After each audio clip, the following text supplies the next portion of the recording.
Hi guys, welcome to my channel Tisha learning hype. आज मैं आपको पढ़ाऊंगी क्लास 10th की इतिहास का चैप्टर फर्स्ट, यूरोप में राष्ट्रवाद का उदय। इस चैप्टर में मैं आपको यूरोप में राष्ट्रवाद की शुरुआत कहाँ से हुई, फ्रांसीसी क्रांति, नागरिक संहिता और नेपोलियन का शासनकाल, वियना कांग्रेस, इन सब के बारे में पढ़ाने वाली हूँ। तो ये वीडियो का सेकंड पार्ट है। जिन्होंने फर्स्ट पार्ट वीडियो नहीं देखी है वो पहले जाकर फर्स्ट पार्ट वीडियो देखेंगे, तभी आपको ये आगे का चैप्टर समझ आएगा। फर्स्ट पार्ट वीडियो का लिंक डिस्क्रिप्शन बॉक्स में गिवन है, तो आप वहां से फर्स्ट पार्ट वीडियो देखेंगे पहले। ओके, तो हम अपना चैप्टर स्टार्ट करते हैं। फर्स्ट है यूरोप में राष्ट्रवाद। यूरोप में राष्ट्रवादी चेतना की शुरुआत फ्रांस से होती है। यूरोप में राष्ट्रवादी चेतना की शुरुआत कहाँ से हुई थी? फ्रांस से हुई थी। नेक्स्ट है 1789 की फ्रांसीसी क्रांति। 1789 की फ्रांसीसी क्रांति राष्ट्रवाद की पहली स्पष्ट अभिव्यक्ति थी। मतलब कि राष्ट्रवाद की शुरुआत सबसे पहले फ्रांसीसी क्रांति से हुई थी। इसने फ्रांस में राजतंत्र समाप्त कर प्रभु सत्ता फ्रांसीसी नागरिकों को सौंपी। फ्रांस में राजतंत्र खत्म कर दिया और जो प्रभु सत्ता थी वो फ्रांस के लोगों को सौंप दी थी। प्रभु सत्ता मतलब जितने भी अधिकार थे, सारे अधिकार फ्रांस के लोगों को सौंप दिए थे इसने। इस क्रांति से पहले फ्रांस एक ऐसा राज्य था जिसके संपूर्ण भूभाग पर एक निरंकुश राजा का शासन था। इस क्रांति से पहले फ्रांस एक ऐसा राज्य था जिसके पूरे भाग पर, जिसके ऊपर एक निरंकुश राजा का शासन था। निरंकुश राजा मतलब जिस राजा पर किसी का कोई अंकुश नहीं होता, मतलब कि वो राजा अपनी मर्जी से सब कुछ कर सकता है, उसे कहते हैं निरंकुश राजा। नेक्स्ट है फ्रांसीसी क्रांति के आरंभ से ही फ्रांसीसी क्रांतिकारियों ने ऐसे अनेक कदम उठाए जिनसे फ्रांसीसी लोगों में एक सामूहिक पहचान, राष्ट्रवाद की भावना पैदा हो सकती थी। फ्रांसीसी क्रांति के स्टार्टिंग में ही फ्रांसीसी क्रांतिकारियों ने ऐसे कदम उठाए थे जिनसे फ्रांस के लोगों में एक राष्ट्रवाद की भावना पैदा हो सकती थी, यानी कि देशभक्ति की भावना पैदा हो सकती थी। बाद में नेपोलियन ने प्रशासनिक क्षेत्र में क्रांतिकारी सुधारों को प्रारंभ किया, जिसे 1804 की नागरिक संहिता, नेपोलियन की संहिता के नाम से जाना जाता है। बाद में नेपोलियन ने प्रशासनिक क्षेत्र में, यानी कि एडमिनिस्ट्रेटिव एरिया में क्रांतिकारी सुधारों को स्टार्ट कर दिया था, जिसे 1804 की नागरिक संहिता या नेपोलियन की संहिता के नाम से जाना जाता है। इसके अलावा यूरोप में 19वीं सदी के शुरुआती दशकों में राष्ट्रीय एकता से संबंधित विचार उदारवाद से करीब से जुड़े थे। इसके अलावा यूरोप में 19वीं सदी के शुरुआती 10 वर्षों में, दशकों मतलब 10 वर्ष, 10 वर्षों में राष्ट्रीय एकता से संबंधित विचार उदारवाद से करीब से जुड़े थे। ओके, नेक्स्ट है सामूहिक पहचान बनाने के लिए उठाए गए कदम। ये जो सामूहिक पहचान की भावना पैदा हुई थी फ्रांसीसी लोगों के बीच में, जो फ्रांसीसी क्रांतिकारियों ने की थी, उसके लिए फ्रांसीसी क्रांतिकारियों ने कौन कौन से कदम उठाए थे उसके बारे में हम पढ़ेंगे। फर्स्ट है प्रत्येक राज्य में एक स्टेट जनरल चुना गया और उसका नाम बदलकर नेशनल असेंबली कर दिया गया। सेकंड, फ्रेंच भाषा को राष्ट्रीय भाषा घोषित कर दिया था। एक प्रशासनिक व्यवस्था लागू की गई जिससे सबको समान कानून का अनुभव हो, जिससे सबको कानून के समक्ष समानता मिले।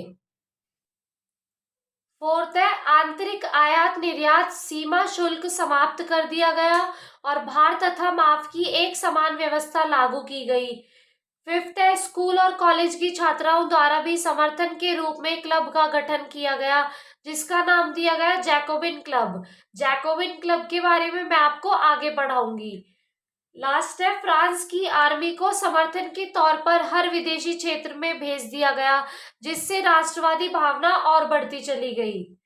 ओके, तो आई होप आपको यहाँ तक सब कुछ समझ आया होगा। अब चलते हैं नेक्स्ट पे, फ्रांसीसी क्रांति एवं राष्ट्रवाद की विशेषताएं। इसमें हम राष्ट्रवाद की विशेषताएं देखेंगे कौन कौन सी होती है।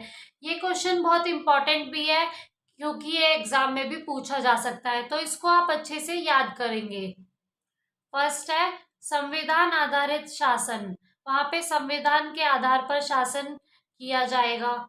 सेकंड, समानता, स्वतंत्रता, बंधुत्व जैसे विचार लाए गए। नया फ्रांसीसी तिरंगा झंडा, नया फ्रांसीसी तिरंगा झंडा बनाया गया। नेशनल असेंबली का गठन, नेशनल असेंबली का गठन किया गया। आंतरिक आयात निर्यात शुल्क समाप्त कर दिया गया।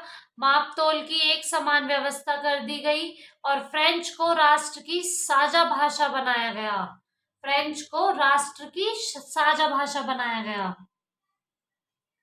अब नेक्स्ट है नेपोलियन का शासनकाल। अब हम नेपोलियन के शासनकाल के बारे में पढ़ेंगे। जब नेपोलियन फ्रांस के शासक बने थे तो क्या हुआ था। जब नेपोलियन फ्रांस का शासक बना, जब फ्रांस पर अपना शासन चलाना शुरू किया, तो उन्होंने प्रजातंत्र को हटाकर वहां पे राजतंत्र को स्थापित कर दिया था। प्रजातंत्र मीन्स डेमोक्रेसी, डेमोक्रेसी मीन्स जनता द्वारा चुनी गई सरकार। जैसे कि इंडिया है, इंडिया में क्या है, डेमोक्रेसी। यहाँ पे हर किसी को अपनी सरकार चुनने का अधिकार है।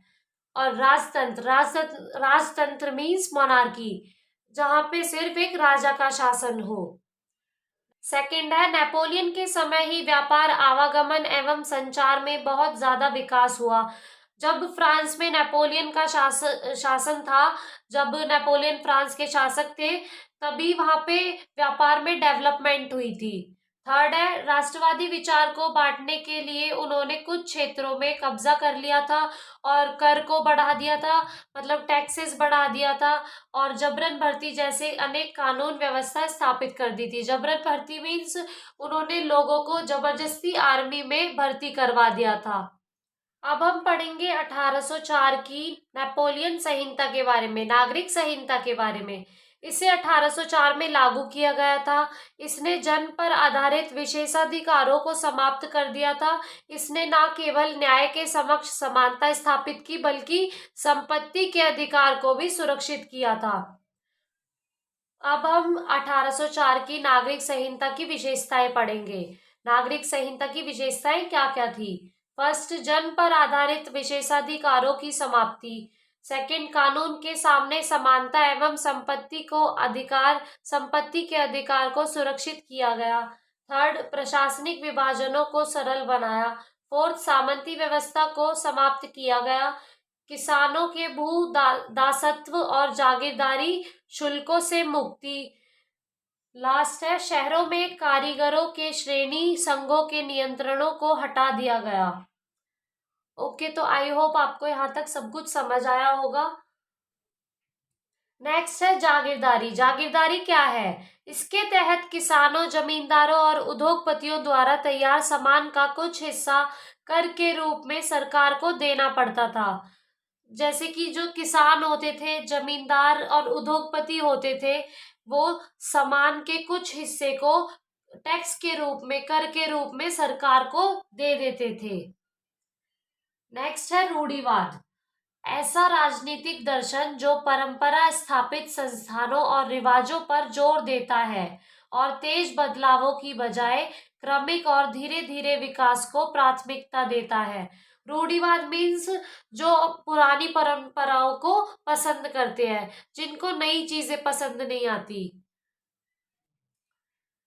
नेक्स्ट है 1815 के उपरांत यूरोप में रूढ़िवाद। 1815 में नेपोलियन की हार के उपरांत यूरोप की सरकारों का झुकाव पुनः रूढ़िवाद की तरफ बढ़ गया। 1815 में नेपोलियन की हार हो गई थी, फ्रांस से नेपोलियन का शासन हट गया था 1815 में, और जो यूरोप की सरकार थी उसका झुकाव रूढ़िवाद की तरफ बढ़ गया था।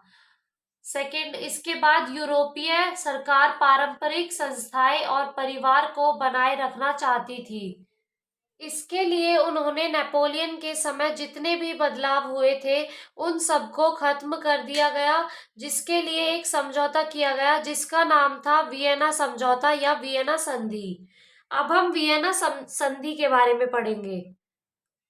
पहले हम वियना कांग्रेस के बारे में पढ़ लेते हैं। 1815 में ब्रिटेन, प्रशा, रूस और ऑस्ट्रिया जैसी यूरोपीय शक्तियों के प्रतिनिधि यूरोप के लिए एक समझौता तैयार करने के लिए वियना में इकट्ठे हुए, जिसकी अध्यक्षता ऑस्ट्रियन के चांसलर ड्यूक मैटरनिख ने की थी। ये आपको 1 मार्क के लिए याद होना चाहिए। और ब्रिटेन, प्रशा, रूस और ऑस्ट्रिया ने मिलकर नेपोलियन को हराया था, ये भी आपको पता होना चाहिए। ओके ओके, तो अब हम पढ़ेंगे वियना संधि के तहत मुख्य 3 निर्णय कौन कौन से लिए गए थे। फर्स्ट, फ्रांस की सीमाओं पर कई राज्य कायम कर दिया गया ताकि भविष्य में फ्रांस अपना विस्तार ना कर सके। सेकेंड, फ्रांसीसी क्रांति के दौरान हटाए गए बूर्बो वंश को सत्ता में बहाल किया गया। थर्ड, राजतंत्र को जारी रखा गया, वहां पे मोनार्की जारी रखी गई थी। ओके, तो नेक्स्ट है 1815 की वियना संधि की विशेषताएं। अब वियना संधि की विशेषताएं देखते हैं। फर्स्ट, फ्रांस में बुब राजवंश की पूर्ण स्थापना। सेकंड, इसका मुख्य उद्देश्य यूरोप में एक नई रूढ़िवादी व्यवस्था कायम करना था। फ्रांस ने उन इलाकों पर से आधिपत्य खो दिया जो उसने नेपोलियन के समय जीते थे। फोर्थ, फ्रांस के सीमा विस्तार पर रोक के हेतु नए राज्यों की स्थापना की थी। नेक्स्ट है यूरोप में क्रांतिकारी। अब हम यूरोप में क्रांतिकारी के बारे में पढ़ेंगे। यूरोपियन सरकार के इन सारे निर्णय के विरोध में क्रांतिकारी ने जन्म लिया। क्रांतिकारियों ने अंदर ही अंदर कुछ खुफिया समाज का निर्माण किया था, जिनका मुख्य लक्ष्य था राष्ट्रवाद को बढ़ावा देना, वियना संधि के विरोध करना, स्वतंत्रता के लिए लड़ना। ओके, तो नेक्स्ट है भूख, कठिनाई और जन विद्रोह। अब भूख कठिनाई के बारे में पढ़ लेते हैं। 1830 को कठिनाइयों का महान साल भी कहा जाता है। क्यों कहा जाता है, इसका क्या कारण है, वो पढ़ते हैं अब। फर्स्ट, जबरदस्त जनसंख्या वृद्धि। 1830 में जनसंख्या बहुत ज्यादा बढ़ने लगी थी। सेकंड, लोग गांव से शहर की ओर रुख कर दिए। थर्ड, बेरोजगारी में वृद्धि, बेरोजगारी बढ़ गई थी। फोर्थ, गरीबी में वृद्धि, गरीबी आ गई थी, लोगों के पास रहने के लिए, खाने पीने के लिए पैसे नहीं थे। इसी सालों के दौरान फसल बर्बाद हो गई, जिससे खाने पीने की सामग्री की कीमत बढ़ने लगी और छोटी छोटी फैक्ट्रियां बंद होने लगी। खाने पीने की कमी और व्यापक बेरोजगारी, इन सभी कारणों से लोगों ने सरकार के खिलाफ विद्रोह कर दिया। लोग सड़कों पर उतर आए, जगह जगह अवरोध लगाया गया, जिसे कृषक विद्रोह के नाम से जाना गया। अब लोगों के पास इतनी सारी परेशानियां आएंगी, लोग इतने परेशान हो जाएंगे खाने पीने के लिए, तो वो तो विद्रोह करेंगे ही। तो उन्होंने यही किया, उन्होंने सरकार के खिलाफ विद्रोह किया, जिसका नाम था कृषक विद्रोह, जिसे कृषक विद्रोह के नाम से जाना गया था। ओके, नेक्स्ट है गणतंत्र के बाद कानून में आए बदलाव। गणतंत्र के बाद कानून में कौन कौन से बदलाव आए थे यूरोप में, वो पढ़ेंगे अब हम। फर्स्ट, 21 साल से अधिक उम्र के लोगों को वोट डालने का अधिकार। सेकंड, सभी नागरिकों को काम के अधिकार की गारंटी दी गई थी। थर्ड, रोजगार उपलब्ध कराने के लिए कारखाने उपलब्ध कराए गए थे। फोर्थ, इन सभी से धीरे धीरे गरीबी और बेरोजगारी कम होने लगी थी। ओके, तो नेक्स्ट है नारीवादी स्त्री। नारीवादी स्त्री कौन होती है? पुरुष को सामाजिक, आर्थिक एवं राजनीतिक समानता की सोच के आधार पर महिलाओं के अधिकारों और हितों का बोध नारीवाद है। महिलाओं को जितने भी अधिकार दिए जाते हैं उन्हें बोलते हैं नारीवादी स्त्री। पहले तो महिलाओं को बहुत कम अधिकार दिए जाते थे, लेकिन अब पुरुषों की तरह महिलाओं को भी सारे अधिकार दिए जाते हैं।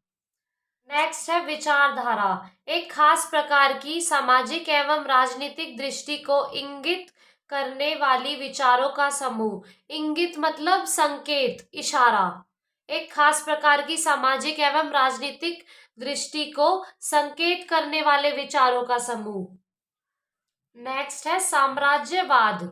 जब कोई देश अपने देश की शक्ति को बढ़ाता है, आर्मी और अन्य साधन का प्रयोग करके, उसे साम्राज्यवाद कहते हैं। जब कोई देश अपने देश की शक्ति को बढ़ाता है, पावर को बढ़ाता है, आर्मी और अन्य साधन के प्रयोग से, तो उसे साम्राज्यवाद कहते हैं। नेक्स्ट है रूपक। जब किसी अमृत विचार जैसे लालच, स्वतंत्रता, ईर्ष्या, मुक्ति, इन सबको किसी व्यक्ति या किसी चीज के जरिए इंगित किया जाता है, इशारा किया जाता है या संकेत दिया जाता है, तो उसे रूपक कहते हैं। सेकंड है 18वीं शताब्दी और 19वीं शताब्दी में रूपक का प्रयोग राष्ट्रवादी भावना के विकास और मजबूत बनाने में किया जाता था।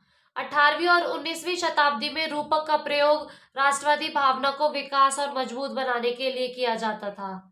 ओके, आई होप आपको यहाँ तक सब कुछ समझ आया होगा। नेक्स्ट वीडियो में मैं आपको ये चैप्टर पूरा कंप्लीट करा दूंगी। नेक्स्ट वीडियो में हम ज्यूसेप मैत्सिनी, इटली का एकीकरण, जर्मनी का एकीकरण, इन सब के बारे में पढ़ेंगे। नेक्स्ट वीडियो में ये चैप्टर पूरा कंप्लीट हो जाएगा एंड उसके बाद मैं इस चैप्टर के notes and extra question answers अपनी इंस्टाग्राम आईडी पर डाल दूंगी। लिंक डिस्क्रिप्शन बॉक्स में पेस्ट कर दूंगी, तो आप लोग वहां से प्रिपरेशन करेंगे। अगर किसी को कोई डाउट है तो वो मुझसे कमेंट बॉक्स में कमेंट करके पूछ सकते हैं। Okay, thank you for watching my video and subscribe my channel and press bell icon.